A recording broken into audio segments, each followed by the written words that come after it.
Hello. Yeah, man, I just got back from GameStop and got my copy of Mario Kart 8 Deluxe. I think we're going to get a lot of games for this Nintendo Switch. Now Nintendo can take their developers for the 3DS and the Wii U and combine them into one big developing team just to make games for the Nintendo Switch. What do you mean Nintendo just announced a new 3DS model?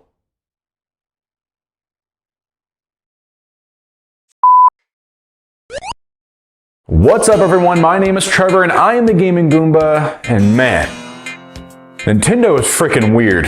At the release of the Nintendo Switch, Nintendo hit the ground running with some impressive sales numbers. Not only was their marketing leaps and bounds ahead of the Wii U's, they didn't even really have to market it. We did that for them. How many of you guys took your Switches out in public soon after launch and you had everybody wanting to play it? I was the only kid in my high school who had a Nintendo Switch for a few weeks, and I think that might have been the most popular I've ever been.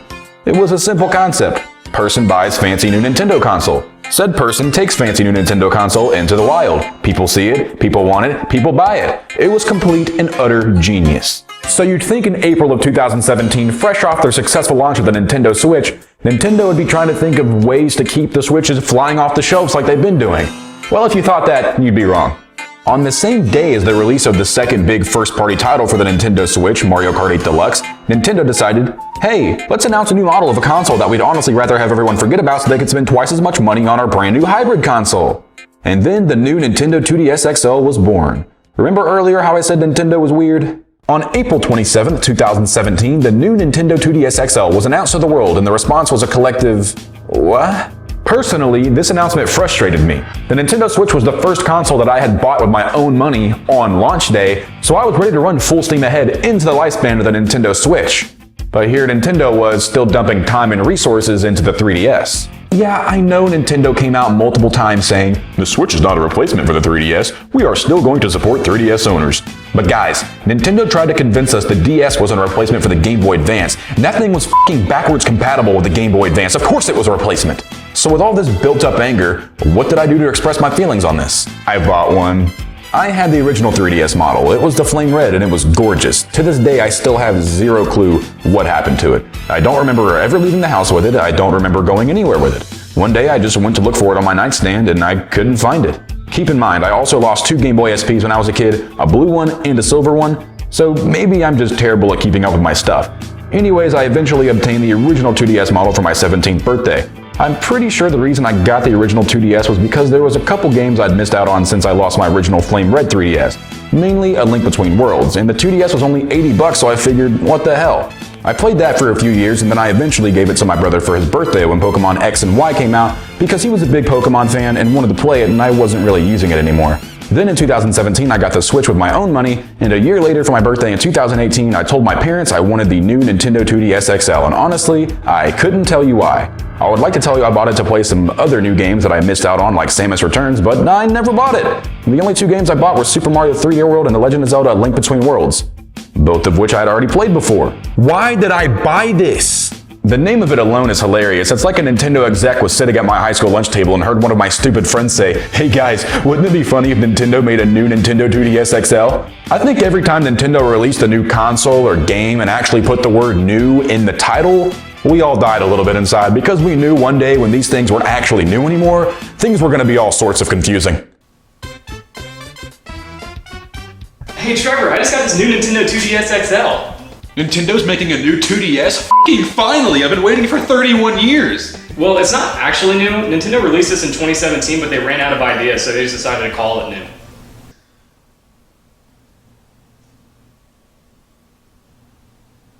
Get the f*** out.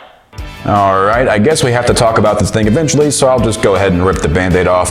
The new Nintendo 2DS XL released to a standing ovation on July 28th, 2017, and it's a 3DS alright. At first glance, I actually really love the design of this thing.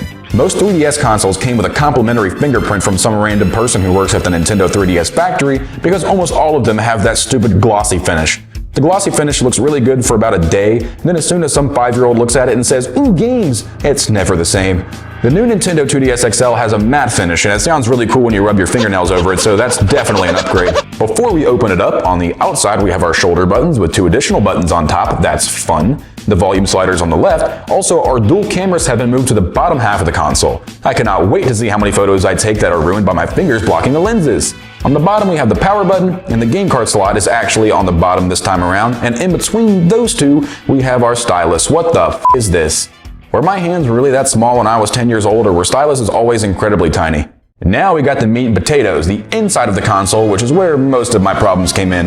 The first thing I notice every time I open the console is that a ring has been left around my upper screen from the analog stick.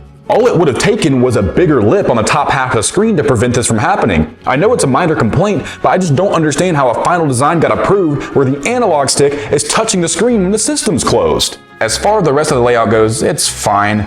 The D-pad is clicky and responsive just the way I like my D-pads. The 4 face buttons are standard, no complaints there. The home buttons, start, and select buttons are on the bottom, and then we have this godforsaken nub that has been included on all of the new 3DS models, and it's just so damn weird. People have been begging for a second analog stick since the release of the original 3DS model. And now they redesigned, you have the chance to give everybody what they've been begging for, but instead you give us a nipple. I mean, it works, but it's just weird. I've never seen anything like it. Every time I see it, I just have to ask myself, why couldn't they just give us a regular analog stick? Finally, on the hinge of the console, we have the inner camera, and would you believe me if I told you they messed that up too? Everything looks fine now, but just you wait. Once you close up the console, you realize 2/3 of the camera is still staring right back at you. Again, this isn't a major issue, but why hasn't it been addressed? It just looks weird. It looks unfinished. The one word that comes to mind when I play the new Nintendo 2DS XL is rushed. I think Nintendo knew they were only going to continue producing one model of the 3DS for the last few years of its life, so they decided to cram a little bit from every single variation into one console, and this is what we got. They didn't want to continue producing 5 different models of the 3DS that they weren't even going to sell, so they just shat this out.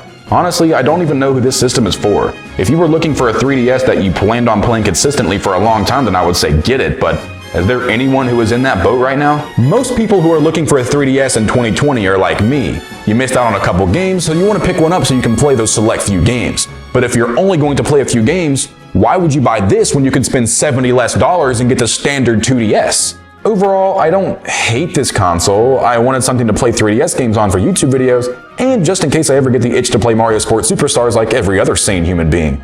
However, there are just too many small quirks and defects that I just can't wrap my head around, and for that reason, I cannot recommend it. But if you're an art student at a junior college and your semester project is on photos that are blocked by fingers, then boy do I have the product for you.